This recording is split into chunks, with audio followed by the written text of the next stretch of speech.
नमस्कार दोस्तों, स्वागत है आपका रिकॉन सॉफ्टवेयर के इस इंपॉर्टेंट वीडियो में। अब नया फाइनेंशियल ईयर 2025-26 शुरू होने वाला है और ये समय है सभी बिजनेसमैन के लिए बहुत इंपॉर्टेंट होता है कि उनको अपनी अकाउंटिंग, अपना टैक्सेशन, बैलेंस शीट, ट्रेडिंग, ये सारी चीजें फाइनल करनी होती है। तो आज के इस वीडियो में हम सीखेंगे कि रिकॉन सॉफ्टवेयर में अपना नया फाइनेंशियल ईयर हम कैसे सेटअप करेंगे।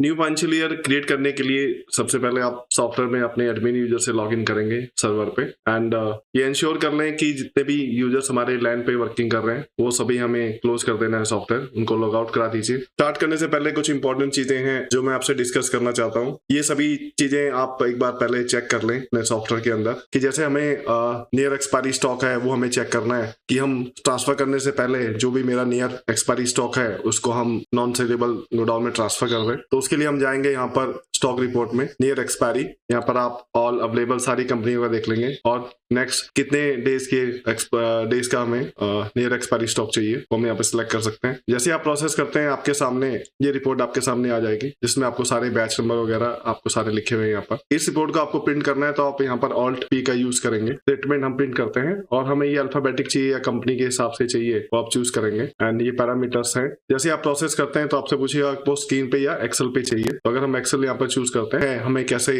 अपने सिस्टम से उसको आगे प्रोसेस करना है तो इसके लिए आप इन्वेंट्री में जाएंगे, स्टॉक ट्रांसफर में सेलेबल टू नॉन सेलेबल, यहाँ पे आपको एंटर करना है, कंपनियां सेलेक्ट करनी है, किस किस कंपनी का आपको ट्रांसफर करना है। यहाँ पर F2 से आप सिलेक्ट कर सकते हैं या सिलेक्ट ऑल भी ऑप्शन है यहाँ पर। जैसे आप ओके करते हैं तो एक्सपायर अप टू और यहाँ पर आपको जो है आगे की डेट डालनी है। सपोज मुझे जून 2025 तक का जो है, जैसे ही मैंने यहाँ पर एंटर किया तो मेरे सारे बैचेस यहाँ पर आपके लोड हो गए जो आगे जून 2025 तक एक्सपायर होने वाले हैं। और इसको आप जैसे ही यहाँ पर सेव करते हैं ये सारा जो स्टॉक है मेरा वो सेलेबल स्टॉक से यहाँ से हट जाएगा और आपका नॉन सेलेबल स्टॉक में आ जाएगा। इस एंट्री को आप यहाँ से प्रिंट आउट भी ले सकते हैं कि कितना स्टॉक जो है आपका यहाँ पर नियर एक्सपायरी है और उसको आपने ट्रांसफर कर दिया है नॉन सेलेबल गोडाउन में, तो ये स्टॉक आप अपने रैक से हटा सकते हैं। इसके बाद दूसरा स्टेप जरूरी है कि आपको ये चेक करना है कि कोई आपकी पेंडिंग परचेज ना रह गई हो वो आप एंट्री कर लें। इसके अलावा आपको बैंकिंग या आपके जो पीडीसी वगैरह है उसको एक बार चेक कर लें, कोई ऐसा पीडीसी पेंडिंग तो नहीं है कि जो मुझे डिपॉजिट करना है, तो एक बार रजिस्टर जरूर चेक कर लें यहाँ से। इसके अलावा तीसरा है कि आपको अपने पेंडिंग चलान वगैरह चेक करने हैं तो उसके लिए ऑप्शन है यहाँ पर इन्वेंट्री में आप जाके, जैसे सेल के चलान है तो आप यहाँ से चलान बुक भी ओपन कर सकते हैं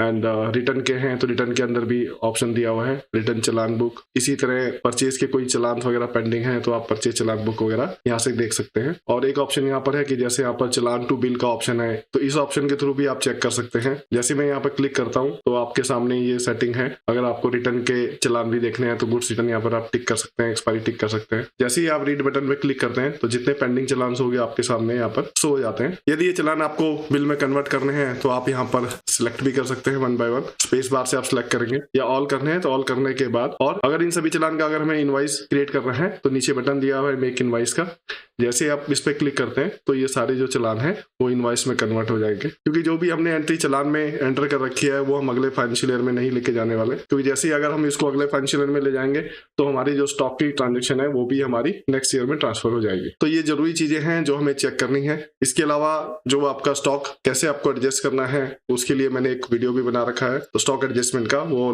डिस्क्रिप्शन में है, उसका लिंक आप उसको देख सकते हैं। ये आपको नॉन ट्रांजेक्शन आइटम जो है वो आपको हटानी है ट्रांसफर करने से पहले, कि जो साल भर में जिनका ट्रांजेक्शन नहीं हुआ है प्रोडक्ट का या अकाउंट का, तो उनको कैसे हटाना है, तो इसके लिए भी एक वीडियो बनाया है, तो उसका लिंक भी डिस्क्रिप्शन में है, वो भी आप जरूर देख लें। तो आइए स्टार्ट करते हैं ट्रांसफर नेक्स्ट ईयर का प्रोसेस। तो सबसे पहले हमें जो है बैकअप लेना है, तो उसके लिए हम जाएंगे एडमिन में और यहाँ पर बैकअप के अंदर जैसे आप यहाँ पर प्रोसेस करते हैं ये बैकअप आपका पर्टिकुलर जो ड्राइव डिफाइन है सी ड्राइव रिकॉन का फोल्डर है वहां पर ये बैकअप आपका हो गया है। चेक करने के लिए आप यहाँ पर ब्राउज पे क्लिक करेंगे, फोल्डर ओपन करेंगे तो आज की डेट में चेक कर लें कि हाँ ये मेरा बैकअप आज का डेट और टाइम आ गया है। यहाँ पर आप चाहें तो इस बैकअप को कहीं और शिफ्ट कर सकते हैं, कॉपी करके किसी और ड्राइव के अंदर आप ले जाके उसको यहाँ पर शिफ्ट कर सकते हैं। बैकअप होने के बाद अब आपका अगला स्टेप है कि आपको ट्रांसफर नेक्स्ट ईयर करना है, तो आपको एडमिन में जाना है, यूटिलिटी में और ट्रांसफर नेक्स्ट ईयर, तो इस पे हम क्लिक करेंगे तो ये विंडो आपके सामने ओपन हो गया है। तो इसमें अगर हम यहाँ पे देखेंगे जो मेरा करंट फाइनेंशियल ईयर है वो आपके सामने यहाँ ऊपर शो हो रहा है। New financial year working year क्या है ये जरूर एक बार चेक कर ले, उसमें 2025 से लेकर मार्च 26 तक आएगा और ये आपका फर्म कोड आ गया और ये नया डेटाबेस का कोड आ गया। यहाँ पे जो इंपॉर्टेंट टिक है कि आपको अपडेट लास्ट नंबर पे टिक करना है। अगर आप अपना स्टॉक आगे कैरी करना चाहते हैं तो आपको ट्रांसफर